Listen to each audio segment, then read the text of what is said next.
Hello, everyone. Alan Knight here with another spontaneous conversation that we're going to have.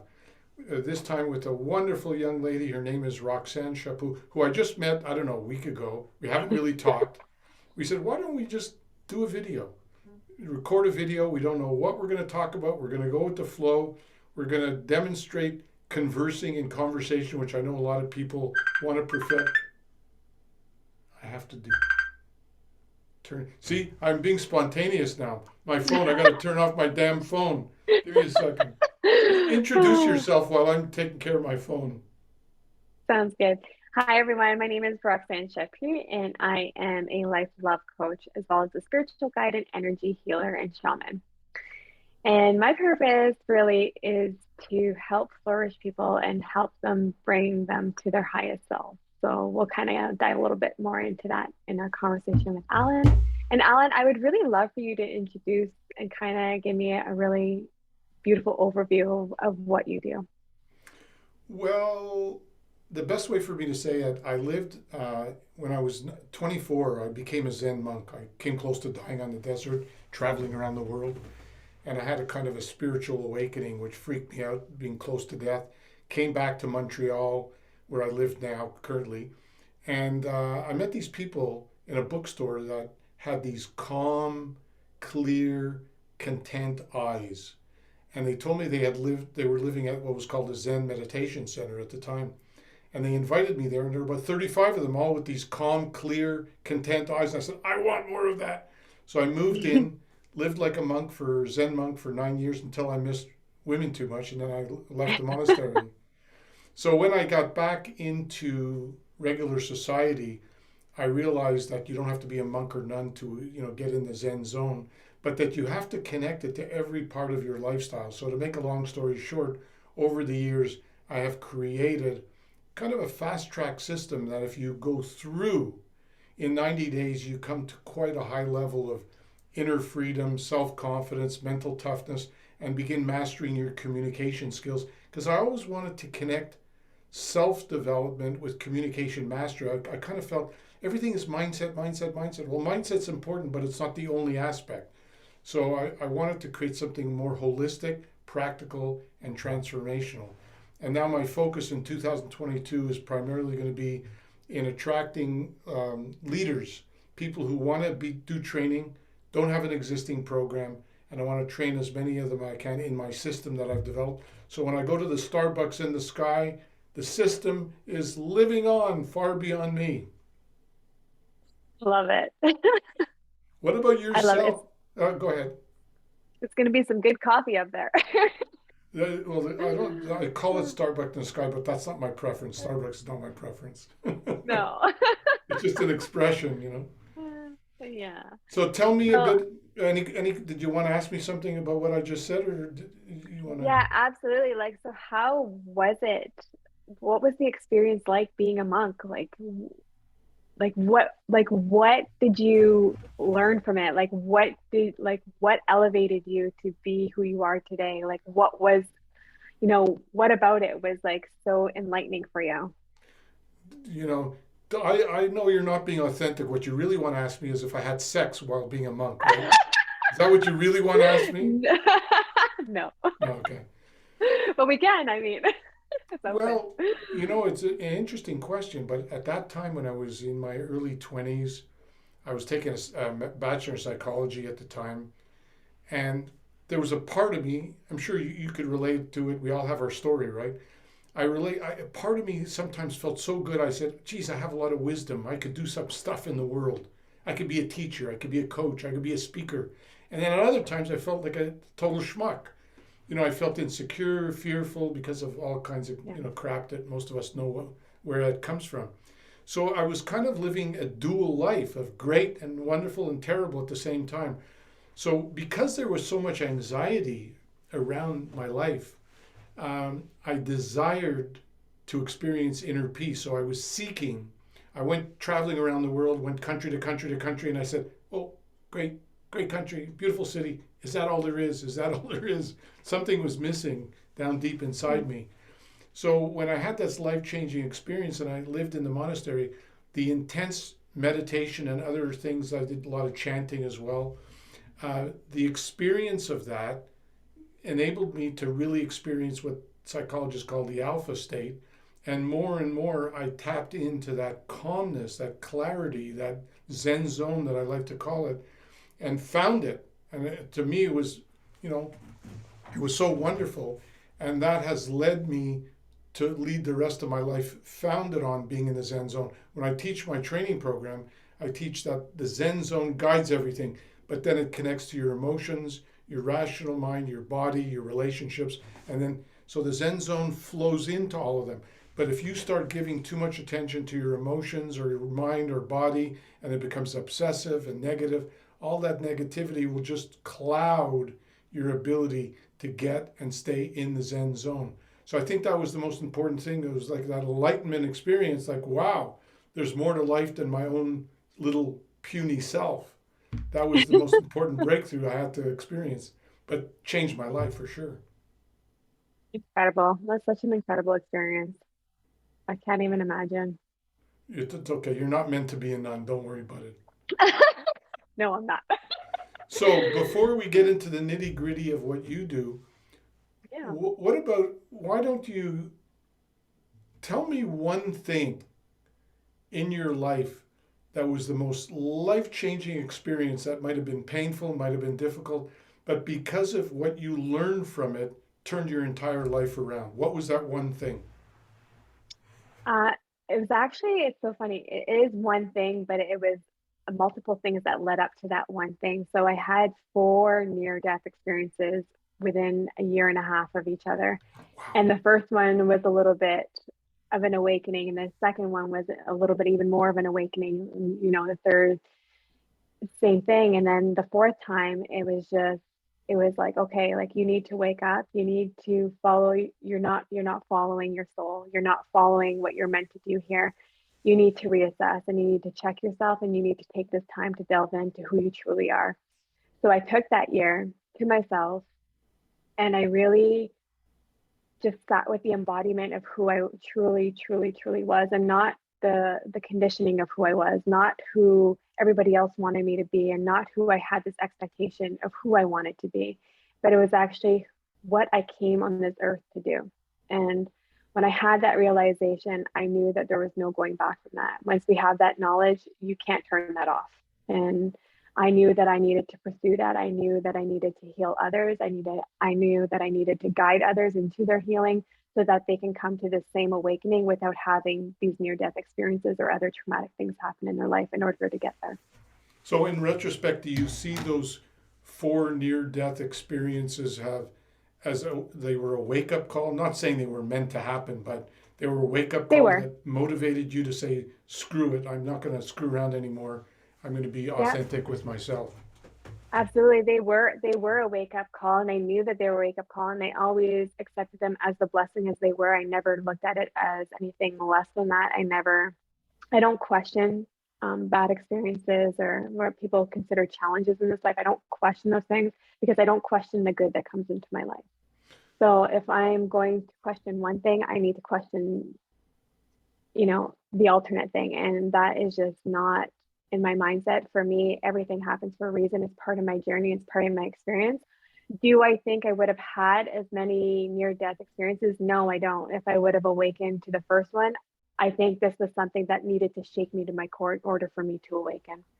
I think, in a way, globally, the pandemic has served that kind of purpose for a lot of people who were not up until then used to being together in their home all the time and having to push through or not push through some of their Yeah. issues. But without getting without being too personal, could you take one of the four and tell us what specifically the challenge or obstacle was or experience was? Yeah. So the first one was my car. I allowed somebody to drive my vehicle who I truly cherish as a person, but he had never driven my vehicle before. And we were under some serious winter conditions and we were going skiing at a ski hill. And it was roads that we had never traveled before, and he had never handled my vehicle before. And we were going a little bit, not, we weren't going fast in the weather because we couldn't see them, like the speed. what it was. So we just thought it was kind of a straightaway, and we came across the highway would end up being like almost like a 90-degree angle, and the other side was a rock cut and the other side was a cliff, and we went over the cliff. Wow. And so what ended up happening is the snow had acted like a ramp on the guardrail, so we ended up launching our vehicle. The police officer said we went 50-foot airborne, and it was a 90-foot drop, and we landed on a frozen lake that started to crack when on impact, and we had missed a boulder by 2 centimeters, which would have taken out the whole bottom of our vehicle. They were so shocked that we were okay. Like Wow. they couldn't understand how we had survived that. Someone had seen our car flying over as they were coming around like the guardrail, like at the corner. He was like, "Oh my goodness, that was some Dukes of Hazard shit." And he's like, "And you survived." He's like, "I was so worried what I was gonna, come up on." And the driver and I were both okay. Like it was such an aha moment. And there was this house at the corner of that bend, and I guess this is like common area for people to go over the cliff. Like lots of people have died there. And we had went to her door because we're in the middle of nowhere. There was nothing. And she was like, "Oh my goodness." She was like, "I'm just so happy you came to my door alive." She's like, "Most people, like, we have to go down there till EMS comes." And she was a nurse, and like she was a nurse. That was her job. And she's like, "A lot of people never make it out of there." And we were like, "Holy man," we were so shaken up. So that was the first time. And like I knew right then and there I had already started to shift my life. Wow. But I didn't shift it to the point that I needed to, because I kept going into the perpetual cycle of, toxic relationships, making poor decisions in that aspect of my life, and allowing, negativity and toxicity to not allow me to be the person that I am today. So I Wow. think the other things needed to happen and transpire for me to kind of elevate the person that I am today. It's interesting as I listen to you, I start reflecting on my own near-death experiences, and I often talk about the one when before I became a monk, but the one that just jumped out at me was quite a number of years ago when I was prone to panic attacks, and at that time I didn't really know panic attacks that well. But this was the roughest patch of my life, relationship, business, everything. And I was really almost like I didn't know how I could survive. And one night I went to a friend. She invited me. It was in Vancouver at the time, and she had 3 children there, and a friend was with her. And all of a sudden, something. I don't know if you ever had a panic attack, but you feel like you're going to have a heart attack or something like that. And I couldn't talk. I couldn't talk. And she looked at me and she said, "Do you need an ambulance?" And I went like this. And then all I remember is I couldn't talk, and they looked freaked out. Everyone was kind of freaking out around me, the kids. And then, and Oh, then from a distance, I could hear the ambulance coming, and I wondered whether I could survive the ambulance getting there. I remember just like, oh, and she asked me a question or two, and I couldn't answer. And then my intuition told me just allow your emotions to come out, and I started crying. So I started crying, crying like a baby. And then all of a sudden, I was able to speak a little bit. And before you know it, she started talking with me. Before you know it, the ambulance came and they checked me out and they took me to the hospital. And that night was the worst night. I was busy and I asked for Ativan to calm me down, and the nurse didn't like me. Normally, I never have a problem when I go to the hospital. I felt like it was the end. But the interesting thing, that ended up being a low point in my life where I said, screw it. I need to make some changes in my life. I'm going to do it. I'm going to stop procrastinating. I'm going to start taking charge. And, I haven't looked back since. So it's amazing. Sometimes we don't like to think or talk about these things too much, but they're sometimes more important how we address them than just thinking positively. Think positively is often not enough. So these are fun yeah. stories. Fun stories. Yeah. Yeah. I think it's great to share stories, because I think a lot of people have similarities or have similar situations that they've been through and maybe haven't, recognized what those things actually entail and what they mean and what they signify. And there's a reason why we're still here after an experience like that. It means that we haven't completed our mission that we're meant to complete. And I think that when we think of that, then maybe we're not so, we don't have so much animosity around it, and we don't have so much hostility around the situation and our anger or frustration around it when we actually see it for what it truly is. Because we are meant to be here in this world to have an experience. We are meant to have, we are meant to go through things. We are meant to go through challenges. We are meant to go through happiness. We're not just supposed to be here to be happy. We're meant to live an experience. And by living an experience, we have to endure both things, and we have to, enjoy both things, even though sometimes it really sucks So to here's go an through it. odd question to ask a coach is sometimes coaches, not that they set themselves up to be perfect, because none of us are perfect, obviously.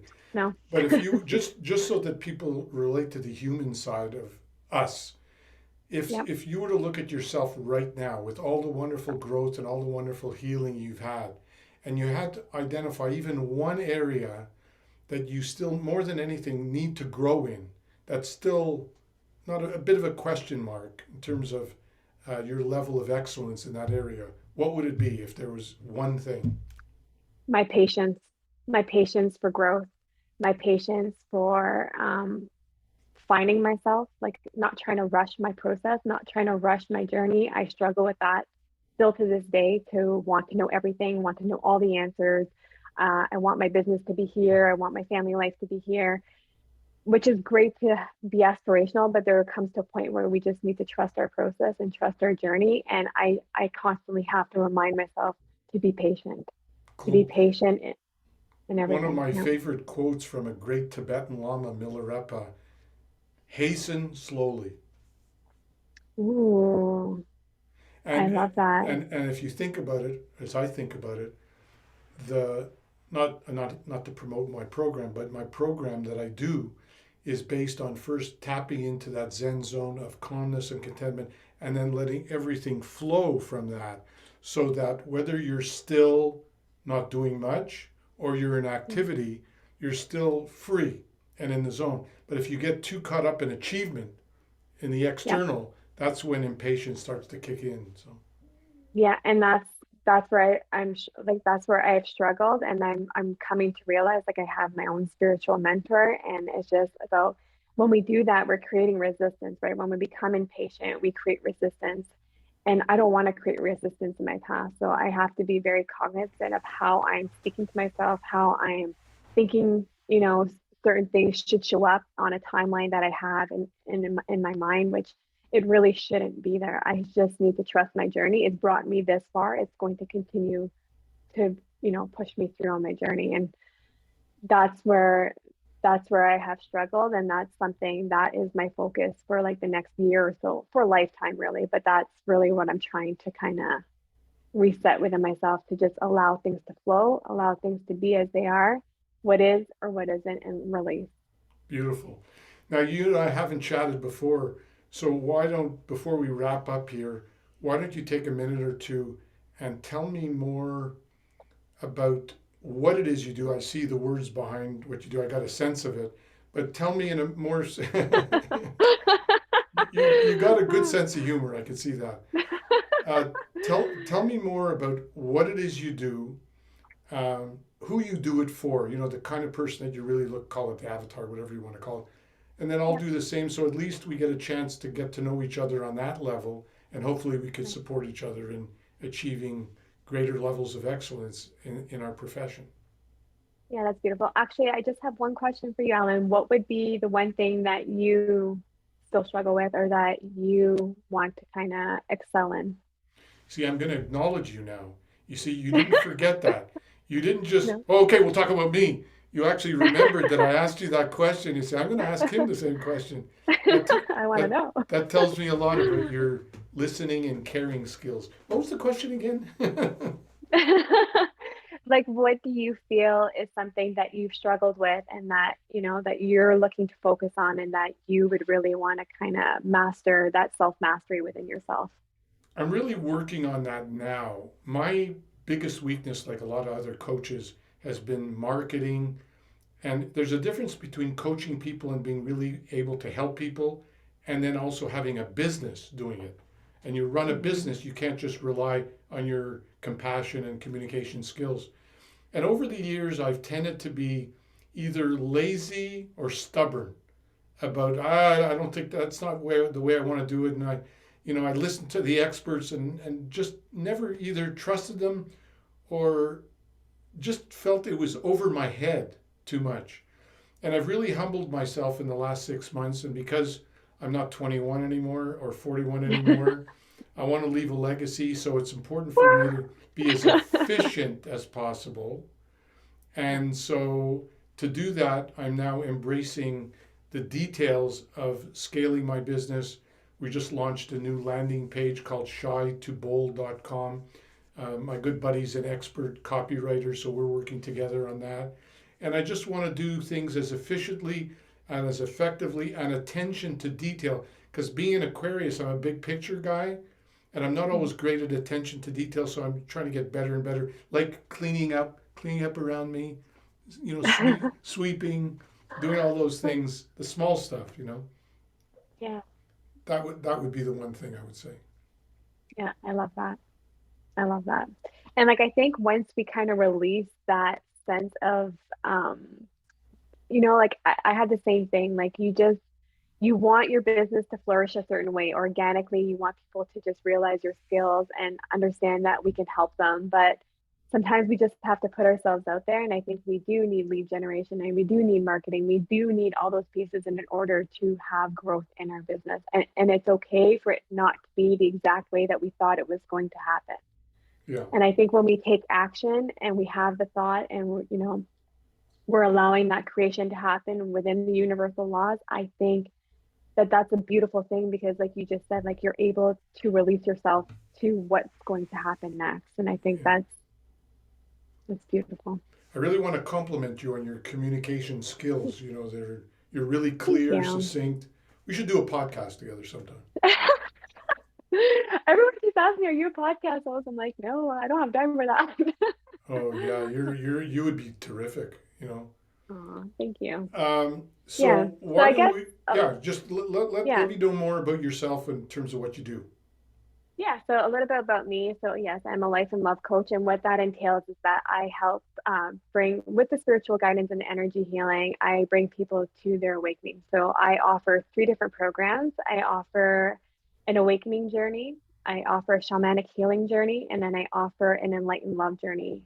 And the awakening journey is, as you can imagine, is to help others awaken to the elevation of where they're supposed to be, to their purest energetic form.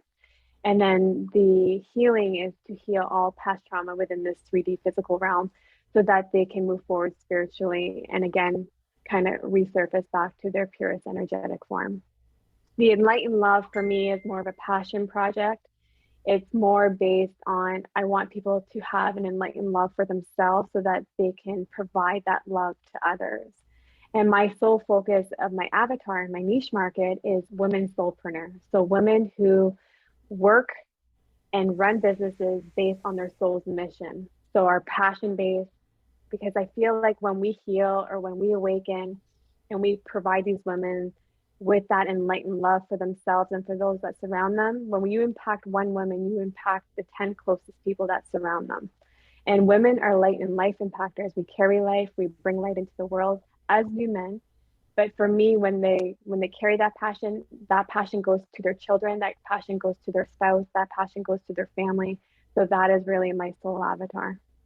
Beautiful, wonderful. How long Yeah. have you been doing this for? I've been doing this for over 15 years, but my niche market, I've just finally narrowed it down. This is going to be about 6 months into my niche market. Right. It's kind of interesting because I know you're going to ask me about. Okay, Alan, what do you Yep. do? Yeah.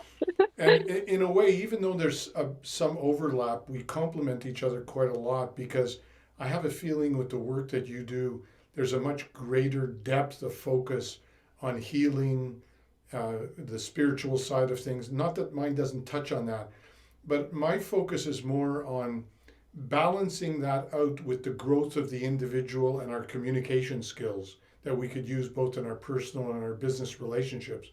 So my focus is with the kind of coaching that I do to help people fast track their ability to build their self confidence, to build their mental toughness so that they can go out and communicate with greater mastery, both entrepreneurs and on a personal level. I've always had an attraction to soulmates, the concept of soulmates, which I believe we have many soulmates. So my book, The Soulmate Revolution, says finding all your soulmates, including the one. And that's my kind of always been my passion ever since I was 19. And I'm going to launch that relatively soon. But basically, I teach people how to overcome shyness, timidity, insecurity, and transform it into genuine, effective self-confidence and communication mastery, and then apply it either to business or personal life. And aside from that, I'm looking this year, did I mention it? Am I losing my memory? Did I say anything about my certified coaching program or not? Yes, you mentioned Oh, it in the yeah, beginning, but right. let's That's touch on that a little bit more.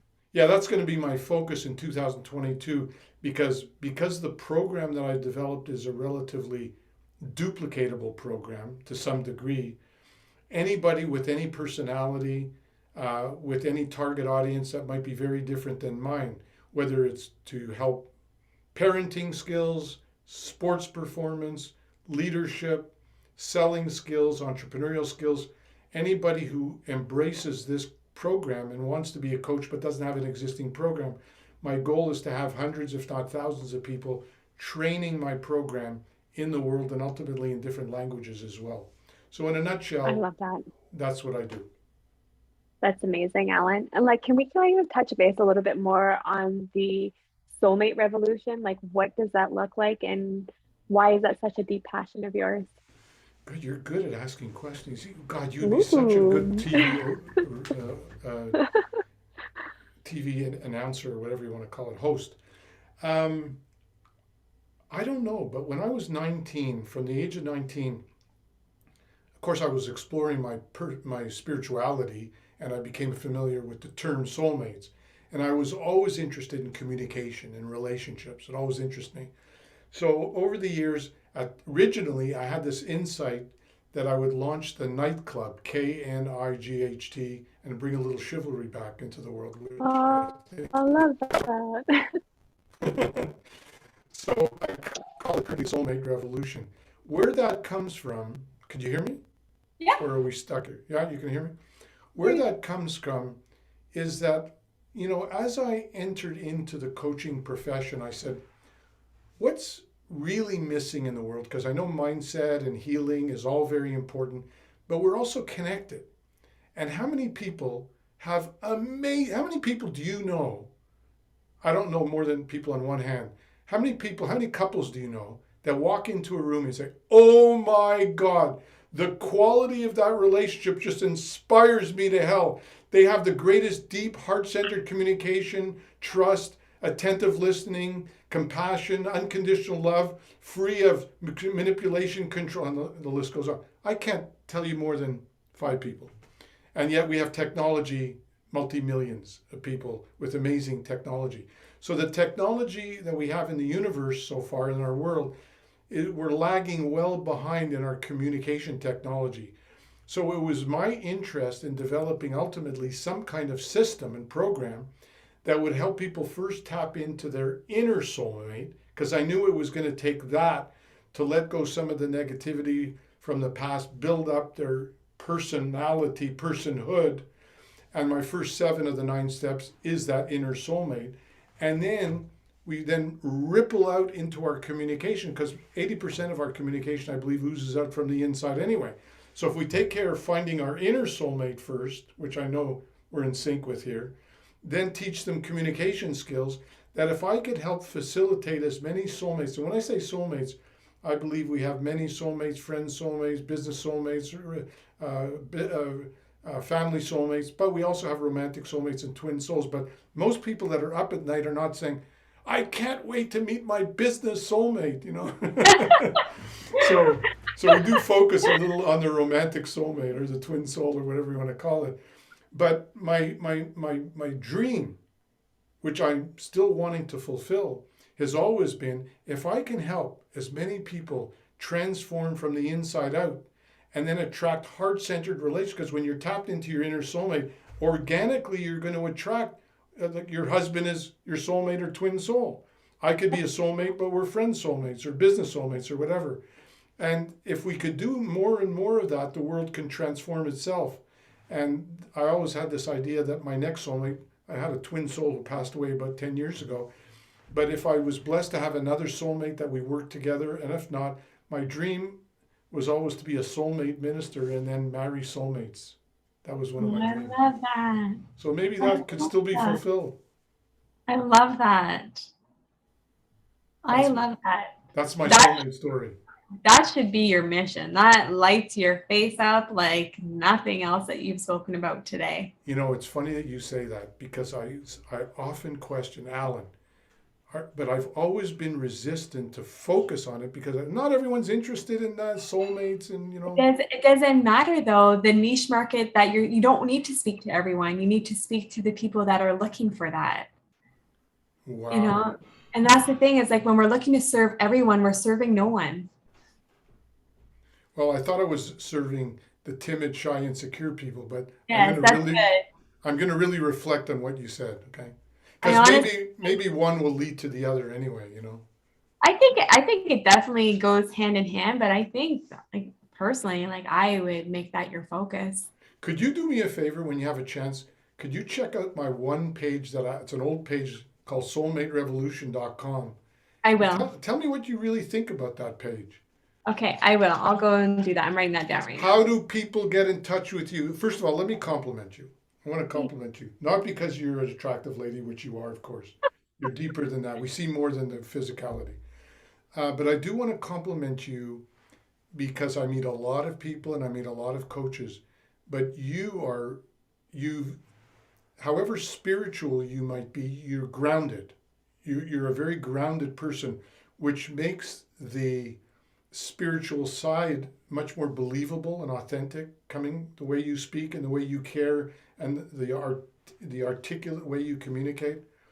Very impressed with your overall personal development and communication skills. I'm being way too nice. Got to find something I don't like about you. Thank you, Alan. Thank you. How do people get in touch with you if they want to meet this wonderful person? Yeah, so I do have a website. It's Roxanne, RoxanneChaput, my last name. So RoxanneChaput.com. And I'm on Facebook with that name, Instagram, LinkedIn, Twitter, TikTok, everywhere. So That's anyone wonderful. can message me there. I answer all my own messages. So I just feel like that's really important to connect with the people that I'm hoping to guide and to hoping to connect with. And how do we reach you, Alan? Well, thank you for asking, Roxanne. I feel like we're doing a show together. For those of you who are a little bit timid and shy and insecure and you want to overcome that, go to my new page called shytobold.com. If you want to check out further work that I do, you can go to allannight.com. And it's been wonderful. What do we call this when we upload this to our social media? What should we call this? Conversations between I think I think we should call this soul to soul conversation with Alan and heart to heart or soul to yeah, soul? soul to soul, heart to heart, either or. So soul to soul conversation with Roxanne and Allan. Yeah, I think that's great. I look forward to talking again. You've been terrific. Look forward to our next chat. Sounds good, Alan. Take care. Okay. Bye. Bye.